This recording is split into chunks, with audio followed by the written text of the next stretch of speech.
Hello, welcome back. Time now for our culture section. It is, of course, a new year, and they seem to have given me the same film critic that we had last year, Miss Lisa Nesselson. Hello there. Good morning. All right, Lisa, I believe that we're going to be talking about two films about men living according to their own rules. One fellow really existed, the other guy is fictional, and each title has 3 syllables, Jack Reacher and Sugarman. You know, that may be the breakthrough in film criticism I was hoping for in 2013. Let's see.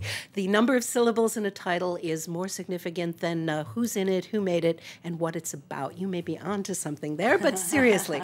Although the French release title is shorter, the full title is Searching for Sugar Man. And the searching part is important because it's a documentary in which a few music fans in South Africa endeavor to find out what really happened to an obscure American singer-songwriter who recorded 2 albums in 1970 and 1971, and then apparently killed himself. Why? Because he wasn't talented enough? Or? No, not at all, because the record producers who worked with him, they said only Bob Dylan was creating lyrics on that level at the time. Okay. But this guy, known only as Rodriguez, had a much, much pleasanter singing voice. The movie is a detective story, and let's have a taste of the topic. Let's watch. There's an air of intrigue and mystery around a pop artist. It is around the artist known as Rodriguez. We thought he was like the inner city poet. He was this wandering spirit around the city. He's like a wise man, a prophet. How many records do you think he sold in America? In America, 6. Born in the troubled city. Well, it's still a bit of a mystery how the first copy of Cold Fact actually came to South Africa, but it spread very quickly. To many of us South Africans, he was the soundtrack to our lives. Everybody I knew had his records. The message it had was be anti-establishment. Really, the first opposition to apartheid, they'll tell you that they were influenced by Rodriguez. But nobody knew anything about him. He was a mystery. Then we found out that he had committed suicide. And a lot of people have different versions of the story. He set himself alight on stage. He reached down and pulled up a gun. I thought it'd make a good story, find out how Rodriguez died. Okay, so how is it possible that a singer-songwriter who wasn't known in his own country was a household name on the other side of the world? Well, if you recorded a song, say, 40 years ago, you could be a major hit in North Korea right now. How do you know you're not, right? I mean, except for North Korea, the world is way more interconnected now than it was in the early 1970s. So with not a lot to go on, the film goes in search of Mexican-American singer-songwriter Sixto Rodriguez, who grew up in Detroit.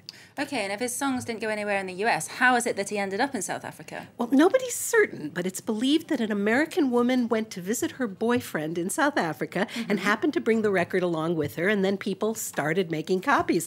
Now, the same music that had attracted no interest whatsoever in the U.S., there was a headline in South Africa that said, American Zero, South African Hero. It started selling with a vengeance. By some estimates, over 500,000 copies were sold in South Africa. By one account, Rodriguez was even bigger than the Rolling Stones. Is that possible? One interviewee says that in the 1970s, the mid-1970s, in any liberal, white, middle-class South African household with a turntable, you were certain to find 3 record albums, the Beatles' Abbey Road, Simon and Garfunkel's Bridge Over Troubled Water, and Cold Fact by Rodriguez.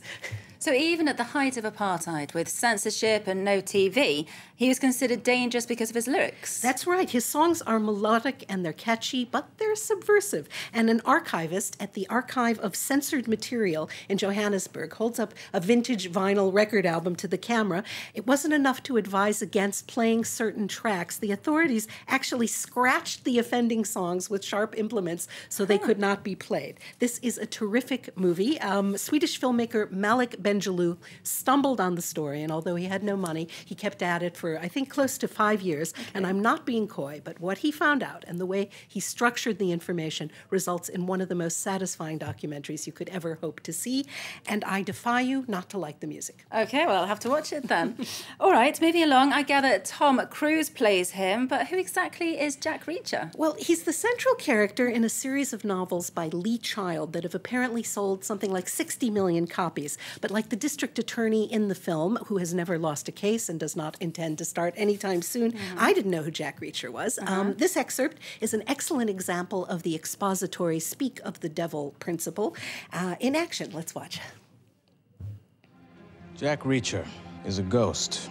No driver's license, no credit cards, no cell phone, email, nothing. Can you at least tell me who he is? Well, I can tell you who he was. Blood military, born and raised on bases abroad. His first trip to the United States was to attend West Point. 4 years later, he ships out for good. Iraq, Afghanistan, Balkans, served with distinction. Silver Star, Bronze Star, Legion of Merit, and a Purple Heart. He spent the bulk of his service in the military police. By all accounts, a brilliant investigator. Apparently a troublemaker, too. Demoted to captain, worked his way back to major. Then, 2 years ago, he musters out. After a literal lifetime in the military, he just up and quits. So, how do we find this Reacher? Obviously, you don't find this guy unless he wants to be found. Excuse me, sir. There's a Jack Reacher here to see you.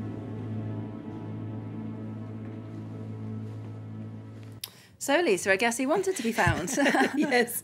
Well, a sniper has killed 5 people, and he's in custody, suffering from amnesia. But he refuses to confess, even though there's an awful lot of seemingly hard evidence that ties the shooting to him.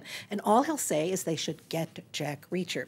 So I admire Jack Reacher's combat skills. I admire his brains. I especially admire the fact that here is a guy who has certainly figured out how to never, ever receive spam emails or telemarketer calls. Oh, that's quite a knack. Well, when books have caused that much of a stir, then the filmmakers can be quite particular about who plays that lead role. That's so true. And Jack Reacher, as I say, was unknown to me, but it turns out in the books, he's 6 feet 5 inches tall, weighs 250 pounds, and I think he's blonde. Cruise is a lot shorter and less physically imposing, which has some fans angry, furious, actually.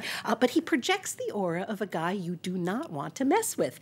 Cruise is enormous fun to watch, but the whole cast is excellent, with special marks for the German filmmaker Werner Herzog as a bad guy with some memorable idiosyncrasies, and Robert Duvall as a gun enthusiast who is nobody's fool. And I have a soft spot for payphones and landlines in movies. There's actually a duel in Jack Reacher that takes place over a payphone. Wow, that is a must-see, Lisa. Well, in terms of the timing, this movie was released in the United States just after the Connecticut mass shooting at the primary school, Sandy Hook. So I believe the filmmakers, they changed the ads. They did. They felt they needed to, and guns play a very important part in this story. In fact, if you take the guns out of the movie, you don't really have a movie, but they recut the trailer so you would never suspect that there are guns in it. But it also has excellent car chases, terrific hand-to-hand combat, some nifty mental gymnastics. It's about paying attention to details, and if you're not squeamish about violence and not allergic to Tom Cruise, I recommend it. All right then, well, I'm neither of those, so I'll go and see it. Thank you very much, Lisa. That was Lisa Nesselson there with our film review. Okay, time to go now. Stay tuned though, more news coming up.